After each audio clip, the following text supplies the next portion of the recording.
श्री स्वामी समर्थ. सोबतीला माझे स्वामी या यूट्यूब चॅनलवरती सर्व भावी भक्तांचे अगदी मनापासून हार्दिक स्वागत. आपण जो हा 100 कथांचा सुंदर असा प्रवास चालू केला आहे, त्यापैकी आजची कथा आहे 4 नंबरची. ही कथा आहे एका मनीषा नावाच्या एका गृहिणीची. तिचं पूर्ण आयुष्य कशा प्रकारे बदलून गेलं आहे हीच सांगणारी ही आजची कथा आहे. चला तर मग आजच्या या सुंदरशा कथेला प्रारंभ करू. या जगात प्रत्येकाच्या वाट्याला काही ना काहीतरी दुःख येतं, पण काही दुःख हे असं असतं की जे जगणाऱ्याच्या आयुष्याची पूर्ण दिशाच बदलून टाकतं. मनीषा ही अत्यंत साधी, सुंदर, संस्कारी, देवावर अपार श्रद्धा असणारी स्त्री होती. तिचा संसार अगदी लहानच होता, पण तो संसार खूप आनंदी आणि सुखाचा होता. मनीषाचे पती जे होते ते प्रेमळ आणि कष्टाळू होते. तिचं घर लहान होतं पण सुंदर होतं. समाधानाने भरलेलं होतं तिचं घर. आणि नेहमीप्रमाणे रोज सकाळची तिची देवपूजा असायची.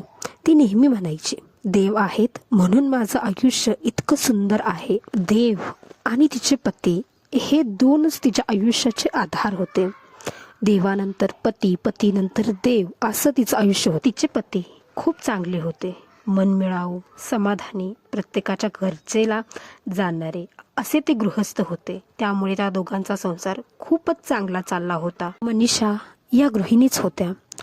मनीषांचे जे पती होते ते त्यांना नेहमी म्हणायचे, आपण आयुष्यभर दोघे असेच राहू. असेच दिवसांमागून दिवस निघून गेले. मनीषाचा संसार फुलतच होता, पण नियतीला काही वेगळंच मंजूर होतं. येत्या काही दिवसात मनीषाच्या पतीची तब्येत अचानक बिघडली. त्यांना हॉस्पिटलमध्ये ॲडमिट करण्यात आलं. डॉक्टरांनी त्यांच्या सगळ्या टेस्ट करून बघितल्या, पण काहीच उपयोग झाला नाही त्याचा. डॉक्टरांनी मनीषांना सांगितलं, आमचे प्रयत्न पूर्ण चालूच आहेत, पण त्यांचे सर्व प्रयत्न फसले. आणि येत्या काहीच दिवसात मनीषांचे पती जे होते ते त्यांना सोडून निघून गेले. तो क्षण मनीषाला तिच्या स्वतःच्या मृत्यूसारखाच वाटत होता.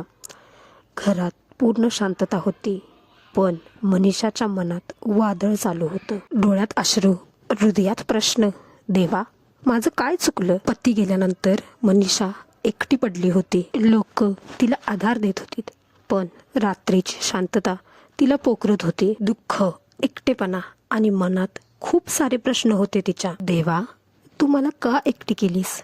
माझा संसार का हिरावून घेतलास तू? ती देवपूजेपासून हळूहळू दूर जायला लागली.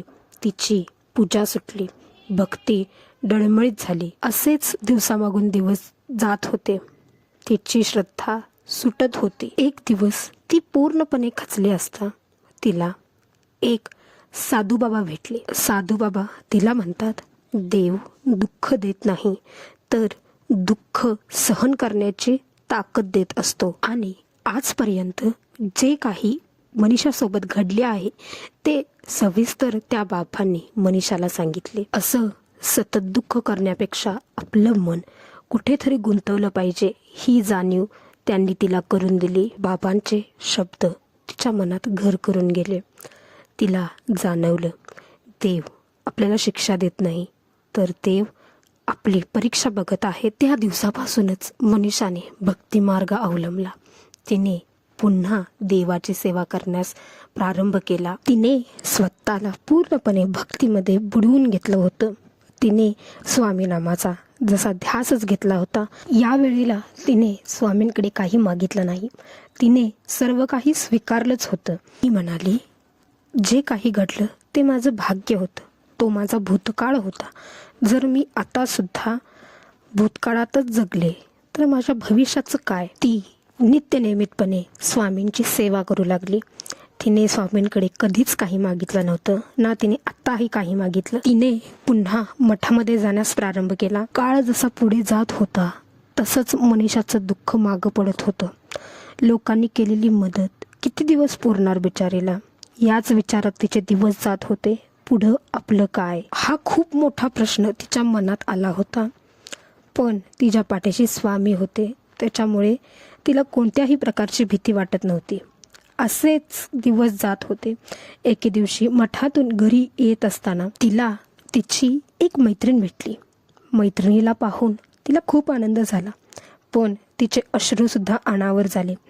त्यावर तिची मैत्रीण म्हणाली, मनीषा, रडू नकोस. मी तुला मदत करण्यासाठीच आली आहे.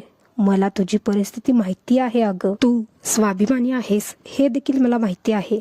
तू असेच पैसे नाही घेणार माझ्याकडून.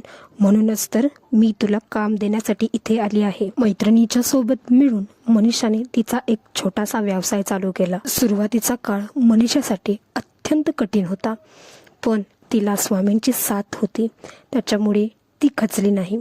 तिने तिचे प्रयत्न चालूच ठेवले. वर्षामागून वर्ष जातच होते. त्याप्रमाणे मनीषाचं दुःखसुद्धा कमी होत होतं. पण तिला तिच्या पतीची सतत आठवण यायची.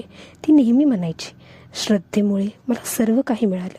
स्वामी माझ्यासोबतच आहेत. माझे पती नसले म्हणून काय झालं, माझ्याबरोबर त्यांच्या खूप अशा आठवणी आहेत. मनीषाने जो व्यवसाय चालू केला होता, तिला त्यात खूप असं यश मिळालं. तिने अक्कलकोटी जाण्याचा निर्णय घेतला. त्याप्रमाणे ती अक्कलकोटला गेली. स्वामींच्या चरणांवरती मस्तक ठेवले आणि ती म्हणाली, स्वामी, तुमची साथ मला अशीच राहू द्या. माझं काही चुकलं असेल तर मला माफ करा. असे म्हणून तिने परतीचा प्रवास चालू केला. ही कथा होती मनीषाची. खूपच दुःखद अशी होती.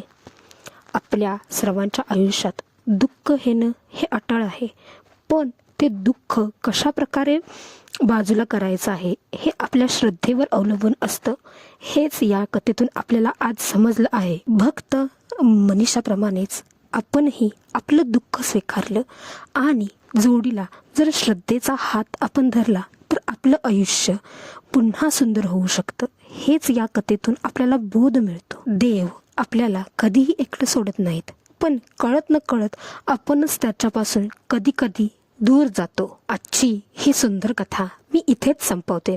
ही कथा आवडली असल्यास माझ्या चॅनलला लाईक करा, शेअर करा, सबस्क्राईब करा आणि कमेंट बॉक्समध्ये श्री स्वामी समर्थ लिहायला विसरू नका. श्री स्वामी समर्थ. धन्यवाद.